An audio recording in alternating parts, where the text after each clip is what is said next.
Now in this video we will discuss about the different methods of preparing the alkyl halides. We know the general formula of an alkyl halide is RX alkyl halide with the halogen, and this halogen, it can be a fluorine, chlorine, bromine, or iodine, right? The different derivatives of the halogen, right? Any halogen atom attached with the alkyl group, that's an alkyl halide. Now how do we prepare them, right? So first source of preparing the alkyl halides is from alcohols, right? So we can prepare the alkyl halides from the alcohols with the general formula of ROH. Here we find that if you can replace the hydroxide group as OH negative from the alcohol by the X negative, by the halogen, right?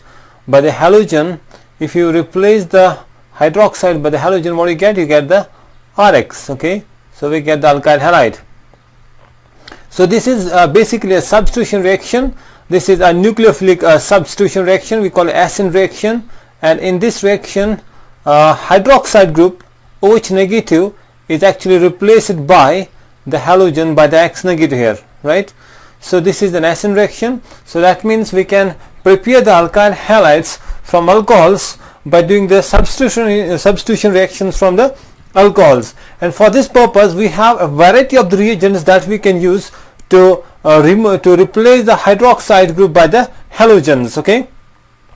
One of the method of preparing the alkyl halides from alcohols is we can react the alcohol molecule with the halogen acids, right? Like suppose the HCl. So halogen acids, and if you take the HCl here in an example, in presence of a catalyst, normally the zinc chloride, ZnCl2 anhydrous zinc chloride, we use it as a catalyst, and here the Cl negative replaces the OH over here, right? So you get RCl plus you get the water. This is a substitution reaction, right? So the halogen has been replaced, the hydroxide group is replaced by the hydrogen, so the OH negative then reacts with the H plus sign, form with the water, so you get the alkyl halide. And the different alcohols have different reactivities. Suppose if you have a primary, secondary and a tertiary, we know that in a tertiary one you got OH group attached to the carbon that has 3 alkyl groups attached, okay? That has 3 alkyl groups attached. This tertiary alcohol is actually more reactive than secondary than the primary alcohols, right? So among the alcohols there is a difference in the reactivity order, because alcohols can form a more stable intermediate, the tertiary carbocation, right? So if you look at the mechanism of this reaction, how you can replace the hydroxide by the halogen, what we find that in alcohols, the first step of this reaction is that first the hydroxide group, actually the OH negative, it attacks on the alcohol molecule with the lone pair of electrons and forms a bond with it, and what you get an intermediate like this. Suppose it forms a bond with this OH, because hydroxide itself is a bad leaving group, right? It's not a very good leaving group. So OH group, it's not easy to replace the OH group. So that's why the hydrogen ion from the acid, it protonates with it and forms an intermediate like this. It forms a bond with this. Now the oxygen with the positive charge, you can the carbon oxygen bond breaks and it goes with the electron pair, so you get the water here first, right? So you get the H2O. But from this from the alcohol, what you get an intermediate, a carbocation intermediate, so carbon with the positive charge, okay? So this is the intermediate that we get during this process. And then in the second step, the carbocation that we get here, then in the second step the Cl negative attacks on this one, right?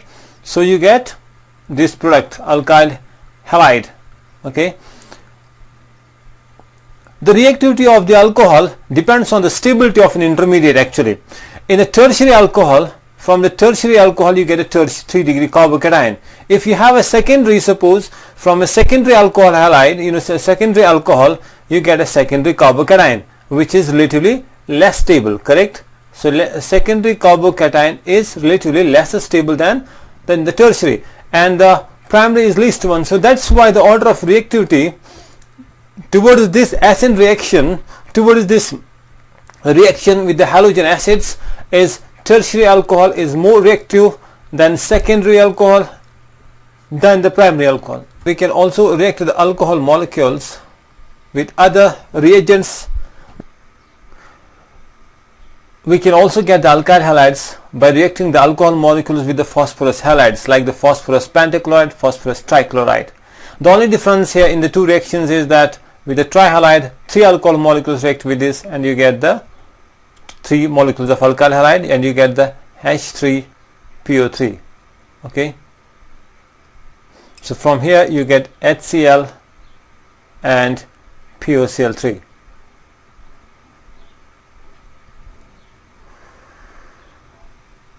Okay, so this is again a nucleophilic substitution reaction. This is again an acid reaction. Here the halogen replaces the hydroxide group. Okay, we can also react to the alcohol molecule. We can also react to the alcohol molecule with the thionyl chloride, SOCl2, another reagent. Okay, very good reagent to prepare the alkyl halide, SOCl2. From the SOCl2 you again get the alkyl halide. Plus what you get the sulfur dioxide and the HCl. Okay, you get the sulfur dioxide and HCl. The chlorine replaces the OH. That OH first reacts with the sulfur dioxide. Actually it reacts with the SOCl, and then from the intermediate compound SOCl and the OH, hydrogen reacts with the chlorine of the SOCl, and that replaces the hydrochloric acid and the thionyl sulfur dioxide. Both are the gaseous components. This reaction is considered to be the best method for preparing the alkyl halides because the product that you get is a pure alkyl halide. The other components are the gaseous components, so we do not have to purify it, right? So we don't have to purify this reaction mixture. What you get the pure alkyl halide. So these are the different methods of preparing the alkyl halides from the alcohols by replacing the OH by the halogen atom, right?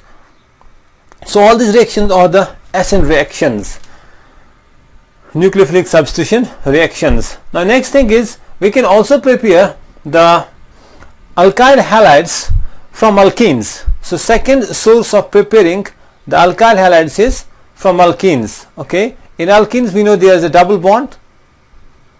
From alkenes we can also prepare the alcohols, alkyl halides. In alkenes there is a carbon-carbon double bond, and one is a sigma, another bond is a pi bond. So it's easy to break the pi bond, right? We know it. So you can break easily the pi bonds. Suppose if I react the alkene molecule with the halogen acid, HCl, again the HCl molecule. So what will happen? The pi bond will break, HCl molecule will add across a double bond here, and now it will change it into the carbon-carbon single bond. So actually addition reaction will occur on the alkenes because you can break the pi bond here. You can break this particular pi bond by the addition of HCl molecule. One carbon gets a hydrogen, another gets chlorine. So this is the addition reaction, right? This is an addition reaction. Suppose we have the hydrogen atom here, hydrogen is here, hydrogen is here and here, and if you look at this ethene molecule, you react with the halogen acid, what you will get? You will get the CH3 CH2Cl, ethyl chloride. Okay, so this is the alkyl halide that you get from alkenes by the addition reaction. This is not a substitution, this is an addition because the HCl molecule adds across the double bond, right? So HCl molecule adds across the double bond, therefore this is an addition reaction. But what kind of addition it is? Is it electrophilic or a nucleophilic, right? It is, yes, it's an electrophilic addition reaction because the first attack from the reagent here is from the electrophile. If you look at the mechanism of this reaction, how does this reaction actually occur? In this reaction, the H plus sign, this electrophile first attacks on the carbon-carbon double bond, and it forms a bond with the carbon, right? When we look at the mechanism of this reaction, we find that the first attack is from the electrophile. H plus sign attacks on a double bond, it breaks the pi bond here and forms a bond with the carbon, and the pi electrons shift in the direction of the electrophile, the pi electrons get involved in the formation of a bond between the carbon and the hydrogen, and you get the carbocation as an intermediate. So this is the first step in this reaction, right? So this is the first step of the mechanism. And then after the carbocation has been formed, in the second step, the nucleophile attacks, the Cl negative now attacks on the carbocation and get the product, right? This is actually how this particular reaction occurs. In this reaction, electrophile attacks first, okay, followed by the nucleophile. So first attack is from the electrophile, second attack is from the nucleophile. Since first attack is from electrophile, that's why we call it as a electrophilic addition reaction. So this is an electrophilic, this is an electrophilic addition reaction, right? This is an electrophilic addition reaction. Now let's take some other examples of the electrophilic addition reactions of the alkenes. Suppose if I take a asymmetrical alkene like the CH3 here, right? CH3, single bond C, double bond C, H and H, okay, and I add here the HCl molecule. Now there are two possibilities. Since the first attack is from the electrophile, so that means H plus ion, it can either attack on this carbon or it can attack on this carbon, right? So accordingly, you have the possibilities to get a 1 chloropropane or 2 chloropropane, right? If it attacks on here, what do you get? You get a 2 chloropropane. If it attacks on here, you get the 1 chloropropane. Suppose if the hydrogen, which attacks first in this addition reaction, if hydrogen goes here, then the chlorine will go here, right? So in that case, the product will be, you will get the product CH3, single bond CH, single bond CH3, and this is the chlorine here, right? So you get the 2 chloropropane. This is when the addition follows, when A addition occurs there, right? But if B addition occurs there, then what will be the product from the B addition? If the electrophile attacks on here, so what do you get? You get the CH3, single bond CH, and then again one more hydrogen there, so you will get the CH2 and then the CH2Cl, which means you get the 1 chloropropane. So which product do we get? 1 chloropropane or a 2 chloropropane? We get both actually, but the major product is the first one, right? This is the major product. Over here we will remember a rule called as the Markovnikov's rule, right? Okay, so Markovnikov's rule,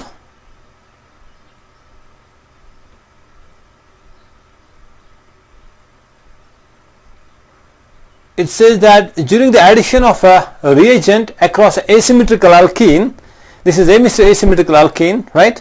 Because across this, you know, if you break the double bond here, the left side is not the mirror image of the right side. This is, it has the two different groups attached also. You know, you have the one carbon having 2 hydrogen, this carbon having methyl and hydrogen. So this is asymmetrical alkene. According to this rule, it says that when you are adding a reagent, to an asymmetrical alkene, the hydrogen adds to a carbon having more number of hydrogen atoms. Okay, hydrogen, or you can say the electrophile, attacks to the carbon having more number of hydrogen atoms. I'll repeat it, right? During the addition of a reagent to an asymmetrical alkene, the hydrogen will add to that double bonded carbon with more number of hydrogen atoms. This carbon has 2 hydrogen atoms, this has 1. So therefore, according to Markovnikov's rule, this will be the product, right? This is called as a Markovnikov product, okay? But you cannot control the reaction 100%, right? We also get this 1 chloropropane also, but that will be present in a very small quantity, right? Very small quantity, okay? So its proportion will be very less. You also get this one, but not the major one. The major one is this one, right? So you can remember here the Markovnikov's rule from the statement that rich becomes richer, okay? You can remember it like this, you know, the rich becomes richer. Like the double bonded carbon that has more number of hydrogen atoms gets one more hydrogen, like that. You know, it has two, the CH2 becomes CH3 here, okay, CH2 becomes CH3. This has only one, so the hydrogen goes to the double bonded carbon having more number of hydrogen atoms, so rich becomes richer. Okay, you can remember it like this also. So therefore, let's take one more example here. Okay, let's take one more example here. Suppose we got a molecule like this. We have a alkene like this. Okay, and if I add here the HBr,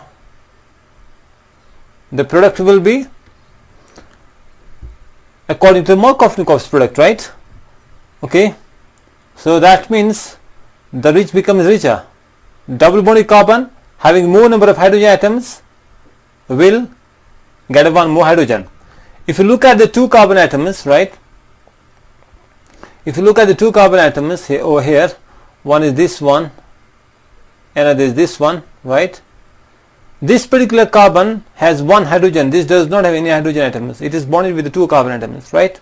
This has one, so this one is actually richer, isn't it? Okay, so I can say that therefore the hydrogen will go here and the bromine will go here. Okay, it's like this. The hydrogen is attacks on this particular carbon, right, over here, because it contains one hydrogen, so rich becomes richer, right? There's an exception here. When you add this HBr in presence of peroxides, okay, when you add the HBr, you know, if you take the same molecule here, you add the HBr in presence of peroxides, right?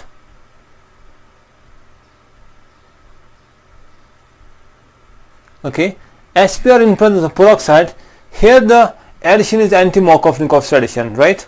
This is an anti-Markovnikov addition. That means the major product is not, you know, this is the anti-Markovnikov's product. Anti-Markovnikov's product is formed. That means the hydrogen goes to the double bonding carbon having less number of hydrogen atoms, right? Okay, so in that case you get the product opposite to this one that you are expecting. So the bromine will be here, okay, and the hydrogen will be here, right? This is the anti-Markov, and this anti-Markovnikov's product, you know, rule is applicable only for the HBr and peroxide, right? So that means if you take the same molecule and you add HCl, whether in presence of peroxide or in absence of peroxide, right? In presence of peroxide or in absence of peroxide, you will always get the one product, you know, the Markovnikov's product. Exceptional cases with the HBr and the peroxide only, right? So in this case you always get the chlorine here, whether it is in presence of peroxides, okay, or it is in absence of peroxides, okay.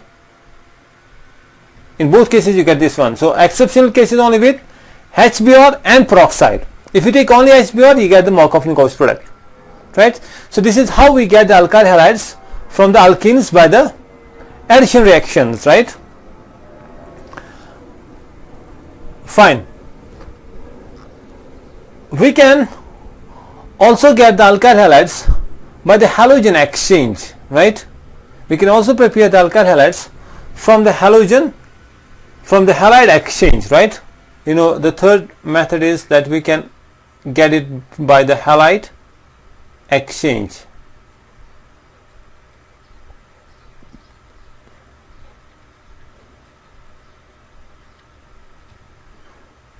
So that means if you have alkyl halide which contains chlorine or the bromine, you react with the iodide. So suppose like you react with the sodium iodide, NaI, you can get iodoalkane here,